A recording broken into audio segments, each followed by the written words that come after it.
Hello আমার স্নেহ ছাত্রছাত্রীবৃন্দ, প্রত্যেককে আবারও আমি আমার চ্যানেলে স্বাগত জানাই। তোমরা দেখতে পাচ্ছ মাধ্যমিকের দ্বিতীয় শ্রেণীর পরীক্ষার যে শর্ট প্রশ্ন ভূগোল বিষয়ে আলোচনা করছি। আমরা দুটো ভিডিও অলরেডি ভূগোল বিষয়ে বায়োলজি চ্যাপ্টার দেখে 10-20টা প্রশ্ন দিয়ে দিয়েছি। আবার 10টা প্রশ্ন আমি রেডি করেছি তোমাদের জন্য।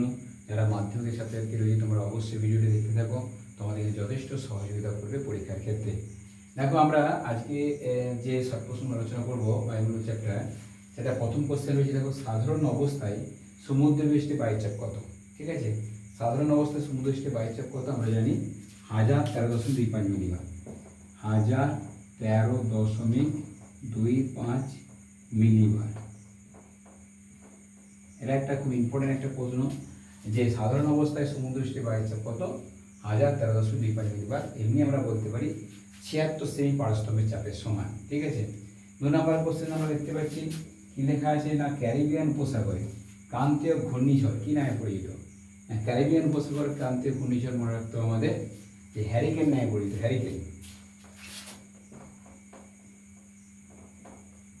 হ্যারিকেন নামে পরিচিত। ঠিক আছে।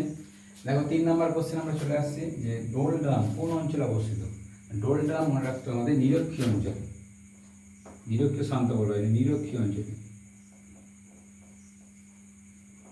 নিরক্ষীয় অঞ্চলে অবস্থিত। 4 নম্বর কোশ্চেন আমরা দেখতে পাচ্ছি, লেখা আছে দেখো, রাইন নদীর উপত্যকার মধ্য দিয়ে যে শুষ্ক উষ্ণবায়ু প্রবাহিত হয় তার নাম কি? রাইন নদীর উপত্যকার মধ্য দিয়ে যে শুষ্ক উষ্ণবায়ু প্রবাহিত তার নাম ফন। দেখে নাও, এটা ফন হবে। ফন হচ্ছে এক ধরনের শুষ্ক উষ্ণবায়ু। 5 নম্বর কোশ্চেন দেখো রয়েছে, স্থলবায়ু প্রবাহিত হয় কোন সময়? স্থলবায়ু জলবায়ু আমরা নাম শুনেছি। স্থলবায়ু প্রবাহিত হয় মনে রাখতে হবে রাত্রেবেলা।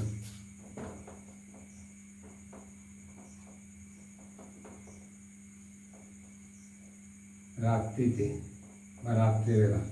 আর জলবায়ু স্থলবায়ু আমরা যেমন হলো রাত্রিতে, একইরকমভাবে আমাদের মনে রাখতে হবে জলবায়ুর ক্ষেত্রে কিন্তু অর্থাৎ সমুদ্রবায়ুর ক্ষেত্রে কিন্তু মনে রাখতে দিনের বেলা প্রবাহিত হয়। দেখো 6 নম্বর কোশ্চেন রয়েছে আমাদের, চীন সাগরের বিধ্বংসী ঘূর্ণিঝড় কি নামে পরিচিত? চীন সাগরের বিধ্বংসী ঘূর্ণিঝড় মনে রাখতে হবে টাইফুন।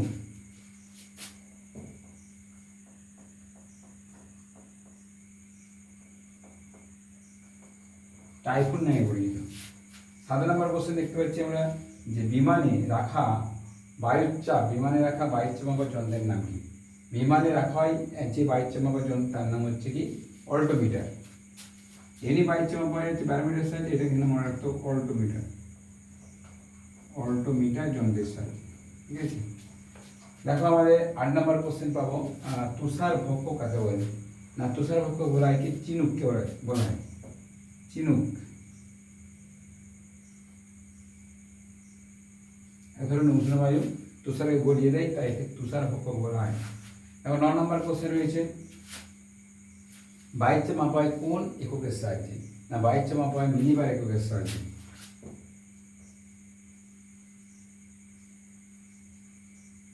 মিলিবার এককের সাহায্যে মনে রাখতে, মিলিবার এককের সাহায্যে বায়ুচাপ মাপা হয়।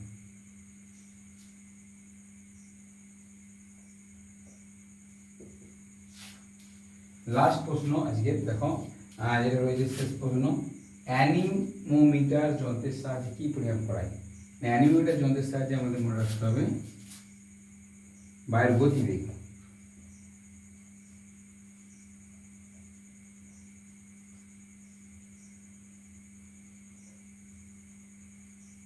বায়ুর গতিবেগ পরিমাপ করা হয়, অ্যানিমোমিটার যন্ত্রের সাহায্যে।